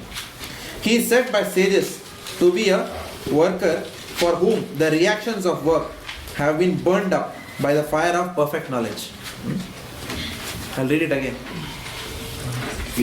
So I have this, sometimes I get this sixth sense that some people have read it and not read it. It happened to some of you that you have read it and not read it? Yes. That's why. Okay. I'm reading it again now. Okay. Because sometimes what happens, I've seen that myself, and because of my own experience and thing. Because sometimes what happens, you think when you're reading the next verse, but you're thinking the earlier verse, what has been discussed, and therefore you have not read, and it's gone by past you. That's why I'm reading again now. One is understood to be in full knowledge, whose every endeavor is devoid of desire for sense gratification. So if our every endeavor is devoid of sense gratification, we should be understood to be in full knowledge. He is said by sages to be a worker for whom the reactions of work have been burned up by the fire of perfect knowledge. Okay. So, a devotee in transcendental knowledge, the point here is a devotee in transcendental knowledge knows Lord Krishna as his Lord. He knows that. He knows Lord Krishna as the master and himself as the servant. Therefore, he desires no sense enjoyment. His only desire is the enjoyment of the Supreme Personality of Godhead. And therefore, he is freed from material desires. And all his actions therefore qualify as a karma and produce no reactions, because he is always working for the satisfaction of the Lord. So Arjuna may still go and kill Dronacharya, he can kill Bhishma, he can kill anybody if he wants. Because he is acting under the instruction of the Lord, that activity does not beget any reaction. That is why it is called as a karma. If Arjuna would not have listened to Lord Krishna, If Lord Krishna would not have been on the battlefield and Arjuna would have killed, it would have qualified as, when Arjuna would not have consulted Lord Krishna, he would have just gone around killing, then it can still be classified as vikarma. Or if Arjuna did not listen to the Lord and still went ahead with the peace proposal, then it will still may qualify as a good karma. And right? Maybe he was a Kshatriya, no Prabhu, so he will get only heavenly planets because of his Varnashrama. Yeah, but the laws of karma are very tricky. If you understand, there was some statement written that a Kshatriya should not perform the duties like a Brahmana. You understand that? So if you would have pardoned them, being a Kshatriya, his duty is to kill people who are miscreants. If you would have pardoned, in one angle, it may even seem that he would have got a good karma, but he would have got a bad karma also. Because in another law states that one should not go act outside of one's ashrama, like that. So it's very intricate and complex. Best is to listen to him. What do you want? You want me to kill? Okay, kill. You don't want me to kill? Okay, I will not kill. Simple. Simple this is, right? And because devotees are simple, they can go back to Godhead. Just listen to Guru and do whatever he says. Don't worry too much. Right? Don't do paralysis of analysis. Understand it. If we don't follow what Krishna says, we will get bad karma. So if Arjuna didn't follow what Krishna instructed him, he will get, so it is directly disobeying. Not necessarily, no. There are many people who don't follow Lord Krishna's instructions, they don't get bad karma. They may get good karma also. To instruct him. Pardon? Then he asked him, now I am a soul. Oh, that way you are saying. Yeah. Okay. So let that also I'll clarify. There are two things, pap and aparad. There are two different things. Papam is different and aparad is different. Right? Papam is for those people who are ignorant and who are not following the laws of God. They don't know. They just, oh no, I don't care. Oh, Krishna, nothing. Who knows God exists? Eat, drink and be merry. Okay? So they don't follow four regularity principles. That is called as papam. The second one is that you have stopped sinning. Sinning has stopped. The moment one comes into devotional life, papam is closed. Devotees don't sin. But what happens? Blaspheming devotees, being envious of another devotees, all that are disobeying the instructions of the spiritual master. They don't come under pap, they come under aparad. So if Arjuna would not have listened to Lord Krishna, because now Lord Krishna is not Bhagavan here. Lord Krishna now is acting as his spiritual master. So disobeying the instructions of spiritual master, it would qualify as a Vaishnava aparad. In that sense, it would come as aparad. Right? So then the reaction which Arjuna would have got, he wouldn't have got taste for bhakti. Right? So the biggest penalty for a devotee is he will lose his taste for bhakti. Now if you go and tell a non-devotee, please don't, suppose my boss is firing Mahesh Prabhu in the office. Suppose I go and tell, hey Jim, don't fire Mahesh. You will not get Krishna Prem. Who cares, man? Isn't it? But if you tell a devotee, if you tell Prabhu, you don't tell Mahesh anything, you won't get Krishna Bhakti. Oh, Prabhu, don't say that. Mahesh Prabhu, please pardon your lotus feet. I take the dust of your feet and all that, right? So it is only a devotee who is sensitive to the aspect that Lord Krishna may be displayed. For non-devotees, how does it matter? So non-devotees are more in the cycle of pap, sin and piety. They are in that cycle. Whereas devotees are in a different cycle. It is something which is pleasing to the Lord or aparad to the Lord. It was mentioned somewhere one of the purpose that Yudhishthira had to go to hell because he disobeyed Krishna's direct instruction also. No, that was because he told that lies for Ashwatthama, that Ashwatthama was in a lie. Oh, actually he did go to the hellish planet, but he was being tested. I remember the lecture. I think Govind Prabhu's lecture, controversies in Mahabharata. Hear that? Yeah, Govind Prabhu, I remember this lecture. He did go, but it was tested. It was nothing to do with. It was a Maya, it was not actually hell. It was an illusion. Okay. Yeah. So it was of course, hell itself is an illusion. Whole material world is an illusion, but it is illusion whole square. Illusion into illusion. Okay. Now let's read this again. Let's read the translation again. One is understood to be in full knowledge, whose every endeavor is devoid of desire for sense gratification. He is said by sages to be a worker for whom the reactions of work have been burnt up by the fire of perfect knowledge. Now, we have to understand a different dimension of this verse. A dimension of understanding devotees properly. Many times when the common society thinks that, oh, these Hare Krishnas, they are a waste of time. Okay, why don't you do something useful? Come and work in the industry. Why don't you help society progress, contribute to the economy? Things like that. They may talk like that. Okay, why? Because their eyes and their intelligence have not matured to be able to understand the internal activity of a devotee, the internals of a devotee. They are only seeing the externals. They are not able to understand the internals. So, but even as devotees also, because we all have come from the same material pool, right? Even after coming in bhakti, sometimes it may take some time to understand inactivity of other devotees who are more advanced. Does it make sense or no? Yeah. Sometimes when we see Jagannath Vallabh Prabhu cutting, aloo there, somebody may think, why doesn't he also go to office and do something? Why doesn't he go to Microsoft in the morning and cut alus in the evening like I am doing? Correct? We may go to IBM in the morning or Infosys, and in the evening we may come and cut vegetables in the temple.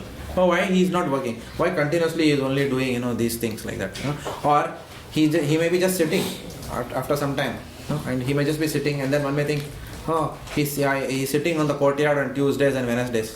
This devotee has been sitting there in the courtyard, just sitting in front of the Lord like that. Why doesn't he go and do something useful in the industry? Even as devotees, sometimes our mind can make those constant comparisons. Oh, I am going to work, why he is not going to work? Or we can see another grihastha who are who may not be so active as us in the industry, and we may think why he is not like that. For example, let's take a good example of such person is Karunanidhi Prabhu here in our congregation, right? Karunanidhi Prabhu, everyone knows him, right? He is a person who doesn't over endeavor in material life. Even when he was here, he was equally happy working in Gopals and Crossways. And then when he got a job in the industry like you and I as a basis consultant in the industry, he became a SAP consultant. Tomorrow, his consciousness says that no, it's okay. If they throw me out again, I'll go to Gopals and I will work there. Or that also is not okay, I'll go back to Sri Rangam and sit there. So this is the sign of a devotee who is having an advanced consciousness in terms of detachment, to material things. It's a very good example. So, but we have to be careful that we should not judge devotees externally and pass judgments on them. Why he is not doing like what I am doing, like that? Why he is more renounced than what I am? Maybe he is inactive, like that. We have to be very careful. So, devotees, we can make two errors, type 1 and type 2 errors. A devotee who is very active, we can think that he is very advanced, just because he is very active and popular and whatever, like that. Or a devotee who is not as popular or as active, like that, we can think that, oh, this devotee is very fallen, like that. And we can do, both types of errors we can do. Thinking someone who is very passionate to be advanced, at the same time thinking one who is not passionate to be not advanced, like that. So we have to be very careful. Now, in this context, the Srimad Bhagavatam, 7th canto, 13th chapter, 19th text. You can read that section. 7th canto, 13th chapter, 19th text. This talks about a conversation which Prahlad Maharaj is having with an Avaduta Brahmana. He is also called as the Prabhupada as the Python man. If you read that section. Next year in Bhakti Vedanta course, we'll be doing that. Okay? Krishna willing. So, the conversation. So, Prahlad Maharaj is going on from the kingdom. Prahlad Maharaj is now a big king. Like that. He is going in the kingdom like that. And he is seeing that this person, Python man, is a fat man. He is just lying under the tree. And he is doing nothing. His whole body is covered with dust. Like that. So, Prahlad Maharaj, of course, is not like us. Suppose we would have gone there, we would have thought, why is wasting time, this fellow. He is a dregs of society, we say, useless fellows, who don't contribute to the economy. But Prahlad Maharaj was who? Mahajan. So he has got the eyes to see through the externals of a person. So Prahlad Maharaj walks up to him and he has a conversation with him.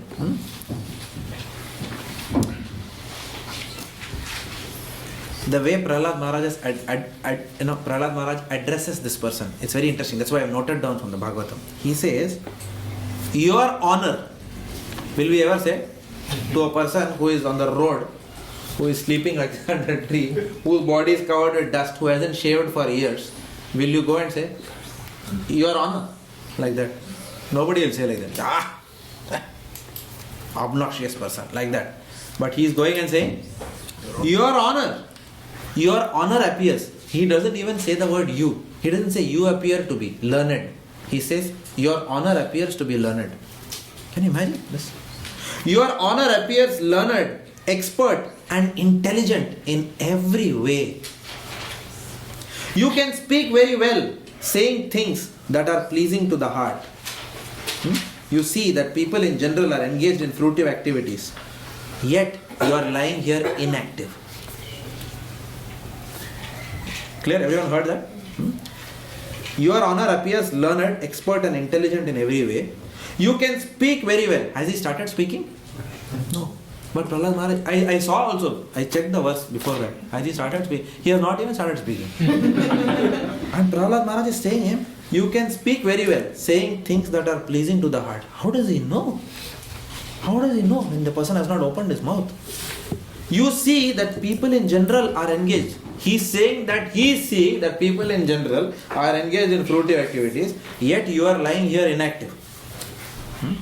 Like that. So he's asking. So, what do we understand from this?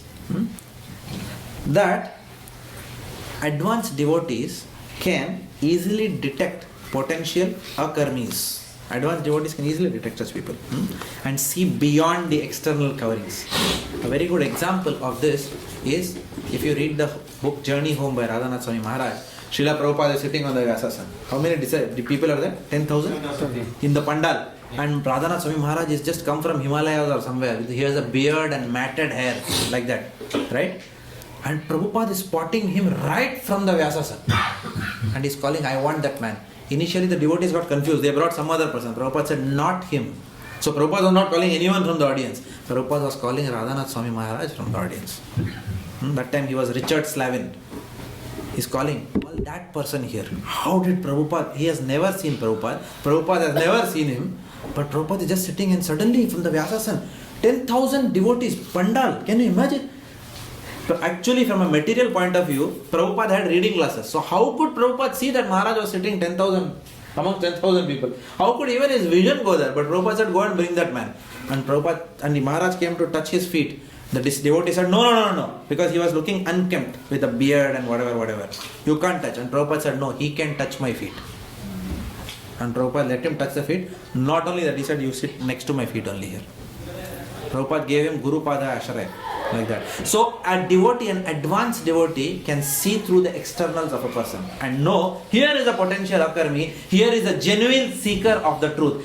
Better than all those people who wear suit and ties and then they may speak very eloquently on spiritual subject matter, but they have dirty things inside their heart.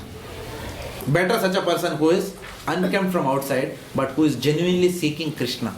And a Tattvadarshi can have that kind of a vision. Also, same story, Umapati Maharaj, who is a big sannyasi in ISKCON, Umapati Maharaj also writes in his own charitra.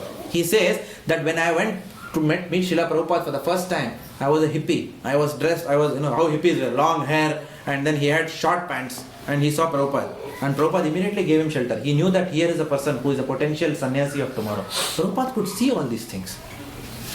Even today, Naveen Nirada Prabhu, we had a book distribution seminar. He told some statement of Prabhupada. Prabhupada wrote a letter. We have published some 60 volumes or something like that. And Prabhupada had hardly published 2 volumes at that time. Prabhupada is writing a letter. This is Hare Krishna's International Society of Krishna Consciousness. 60 volumes we have published. He is already saying the future. All like over that. the world. All over the world we have scientific knowledge. So many things Prabhupada is able to see, which we just, it doesn't make sense. So what is the point here? So only an advanced devotee can see through the external coverings of a person and see spot potential people who are akarmis. So this Python man, Prahlad Maharaj spotted, Radhanath Maharaj was spotted by Prabhupada, Umapati Maharaj was spotted by Prabhupada, like that. These are all examples. So we must not judge a devotee by the externals. And in this verse, in the analogy of bumblebee and python, in this analogy which Prabhupada is giving, there is an analogy which said that deer cannot see the well water. Now, let me go back. I'm confusing so many things. We are talking about akarma, vikarma and karma. So why do people engage in karmic activities? Why they engage in karmic activities at the end of the day? What does everyone want out of their activities? Happiness. Everyone wants happiness. So Prabhupada is saying the karmis don't know where to find that happiness in. That happiness is lying inside our own heart. This only a devotee will understand. Non-devotees look for happiness everywhere else, forgetting that that happiness which you are seeking is well inside you. Because the nature of the soul is to be happy. Satchid and Anand. Right? That happiness is already inside you, but you are going everywhere. So Prabhupada gives analogy of the deer. The deer cannot see water which is within a grass. The puddle which is there. It can't see. So it grows to the grass, it can't see the water, it's going here and there. Right? Like that. So this is one example Prabhupada gives. Also, Prabhupada talks about the bumblebee phenomenon. What happens to the bumblebee? It painfully collects what? Honey. So a devotee also, a materialist also works very hard like an ass, to collect all the things and hoards it in the bank. What does the honeybee do? It collects that and stores it in the then what happens? Suddenly one fine day, that fellow comes with a fire, he puts all the bees go away, he takes the honey away. Right?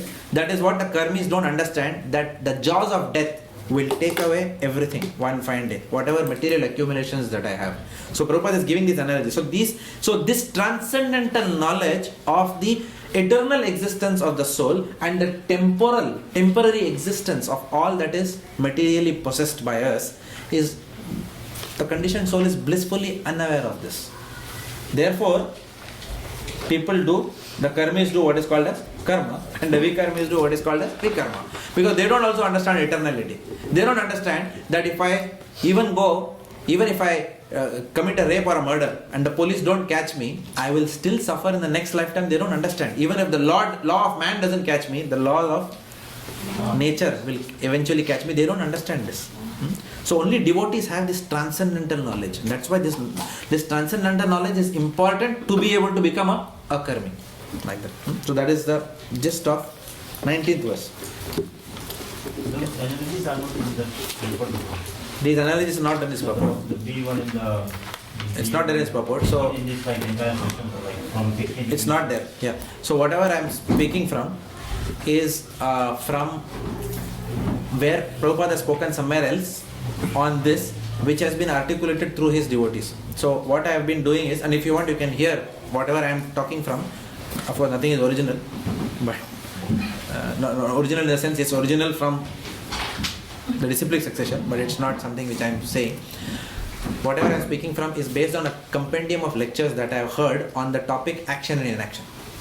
Okay, it has been given by my god brother Akinchana Krishna Prabhu, and it has been given by my spiritual master, His Holiness Radhanath Swami Maharaj, and also another god brother of mine called Chaitanya Charan Prabhu. So whatever I am speaking is a combined khichdi of all this, mixture of all this, various points which I was taking from all these lectures like that. So sometimes I may say Prabhupada said, but it may not be necessarily here in this context. So, but thanks for pointing that out.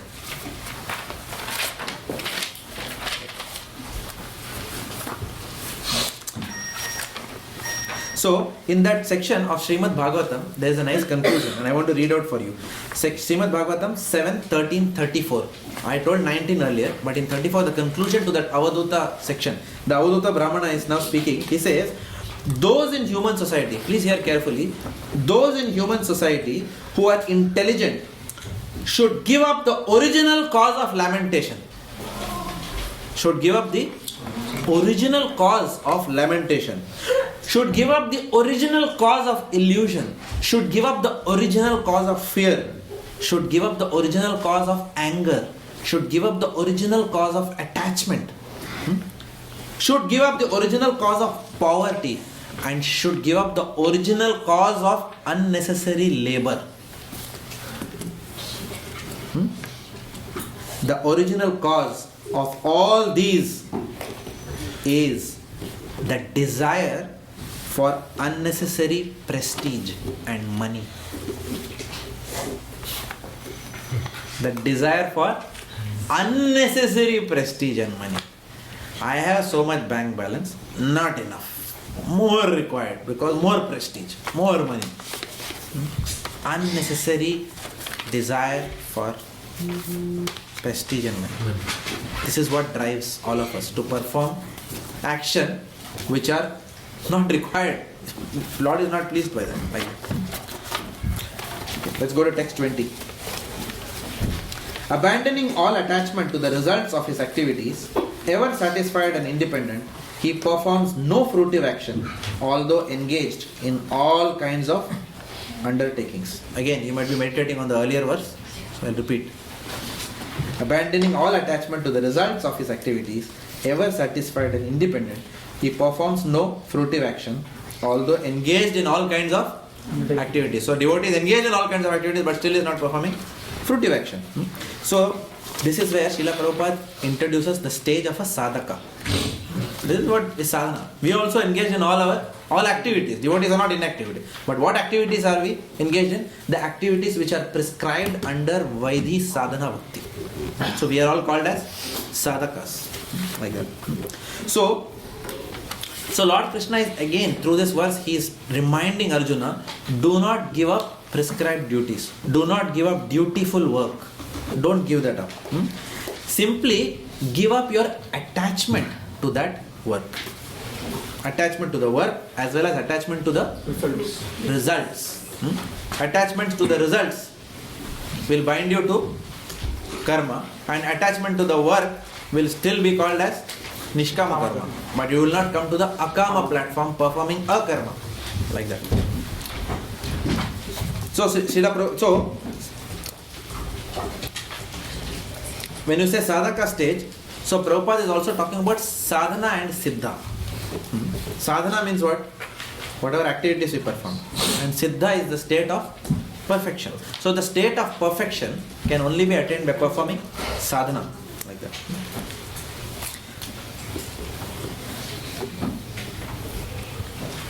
So Lord Krishna is saying that acting as above, whatever he has spoken, is our sadhana.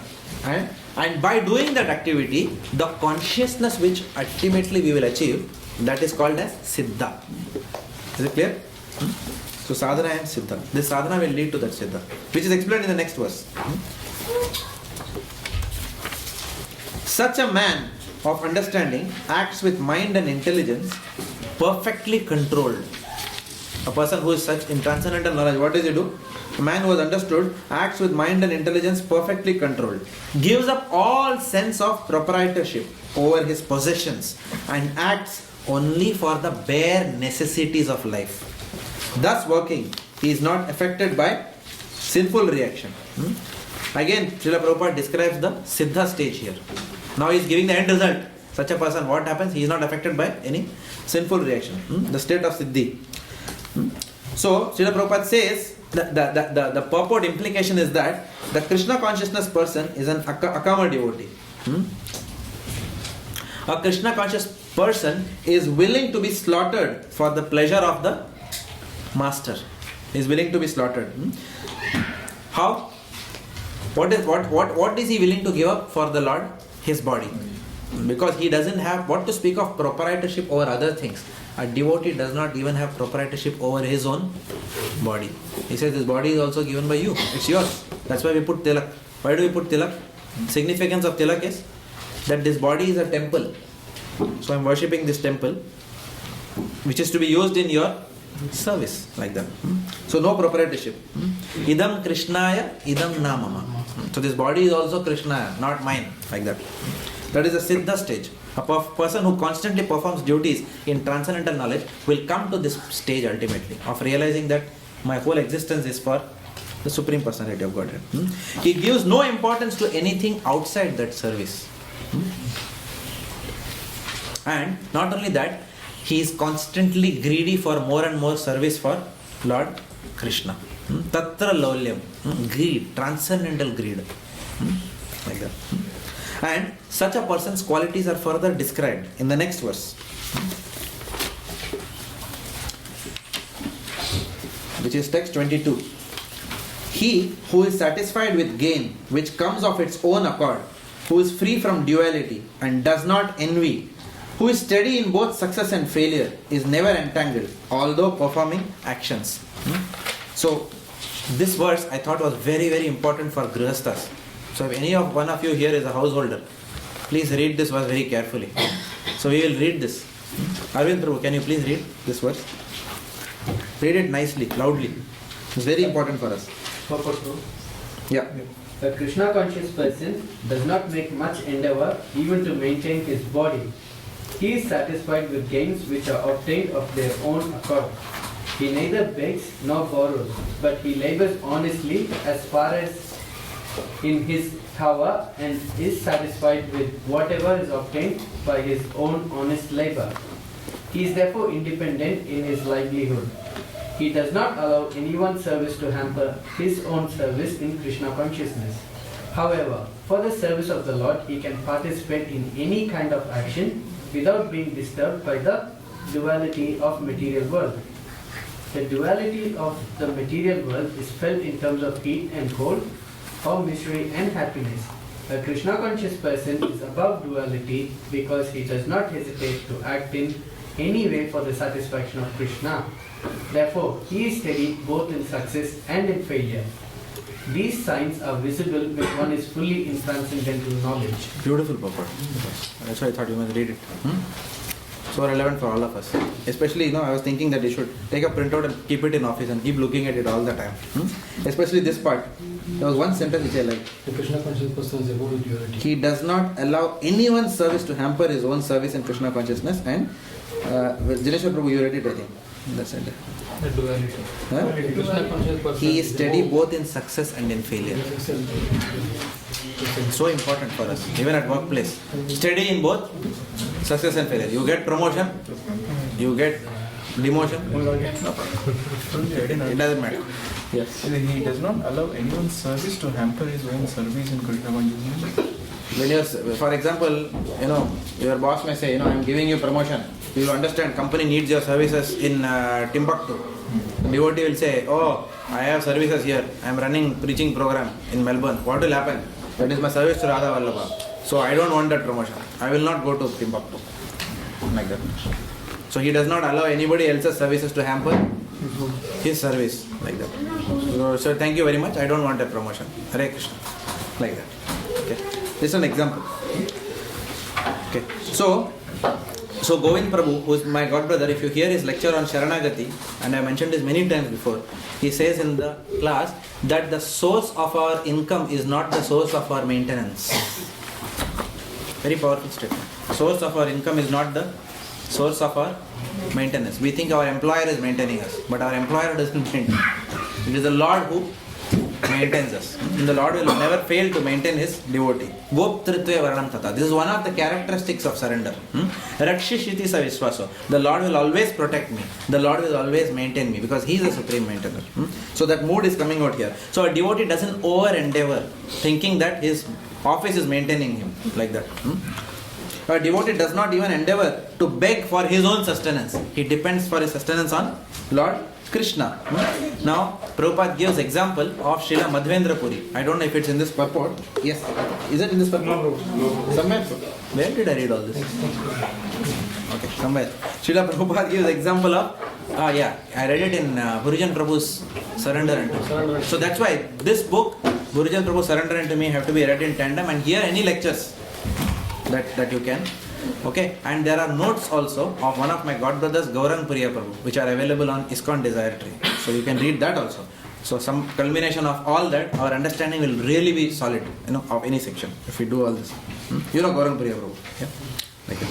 So Gurujan Prabhu writes that Srimad Madhvendra Puri is a very good example. He neither worked nor he begged. He didn't do both. He ate only when someone prompted him to eat. So much so that the Lord was so attracted by this that when he was sitting under the feet of Govardhan Hill, he was sitting actually near Govind Kund. He was sitting, a black boy came and said, I have brought this for you. What did he bring actually? Milk. Kheer. Yeah, kheer. He brought for Madhvendra Puri. He said, I have brought this for you. He said, who are you? He said, no. I am just belonging to the neighboring village, and some ladies told me that you have come. They asked me to give it to you, so I have come. Like that. And then Madhvendra Puri, and then he says that tomorrow I will come to collect the cup or something like that. and then Madhavendra Puri drinks, and after that he falls unconscious. I mean, he goes into transcendental rapture after drinking that. And then the same Lord comes into the dream. That was Lord Krishna who came to give him that, right? And then he comes and tells him that, look, you saw me, but I am lying in that form on Govardhan Hill. My deity is there. You please excavate that particular place. And then Madhavendra Puri excavates that. The deity of Giriraj Srinathji is obtained, and then it is installed on Govardhan Hill. But later on, because of Mughal invasion and whatever, it was transferred from there somewhere else to another place. Today it is, where is it? Nathdwara. Yeah. In Gujarat, Rajasthan. Huh? Rajasthan. Huh? Near Udaipur. I don't know where is Udaipur. Okay, fine. Wherever. Nathdwara near Udaipur. Udaipur, where it is? Near Nathdwara. Very good. Rajasthan. Okay. So the Lord personally brought him. So such a person. So he is an example which Guruji Prabhu gives. He neither begged nor endeavored. Such. Even in the 12th canto or 11th canto, there are those 24 gurus, no? Yeah. In which the example of Python is given. Yeah, we discussed Python. Learn from the Python. That just who comes, it will come in the north. Otherwise, it will not. That guru is there, I think. Yes. Yeah. So such detached consciousness of a person is so sweet to the Lord, like that, and it attracts Krishna. So a devotee sees Lord Krishna's hand in pleasure and distress and does not try to avoid either of them by over endeavoring. Govind Prabhu, my god brother, he was mentioning in one lecture that no matter how much you earn in life, a devotee must live in induced poverty. Self-induced poverty. Our lifestyle should not go up based on our income and savings. We should maintain the same lifestyle that is just enough to maintain our body and soul. There are many personalities sitting in this room, and we have seen some of these personalities. They are very famous people, right? But they are very simple and humble. So we must learn from these personalities. I don't want to embarrass, but you know whom I am talking about. This person is sitting behind Janeshwar Prabhu. I will not talk more. I will not give you more clues. Okay? Person is wearing a blue striped t-shirt. So we must learn from such personalities how to be simple despite high material success. Very high material success. Simple, always being the same person regardless of anything that happens in our life. So we are very fortunate to have such association. Haribol. The work of a man who is unattached to the modes of material nature and who is fully situated in transcendental knowledge merges entirely into transcendence. Again, I'll repeat because you are meditating on the earlier point. The work of a man who is unattached to the modes of material nature and who is fully situated in transcendental knowledge merges entirely into transcendence. Which means what? That the work merges into transcendence means it does not beget any reaction. It's beyond the three modes. Sagunan samatityaitam. Brahma bhuyaya kalpate. It's beyond the three gunas, like that. A person who is fully absorbed in Krishna consciousness is sure to attain the spiritual kingdom because of his full contribution to spiritual activities, in which the consummation is absolute and that which is offered is of the same spiritual nature.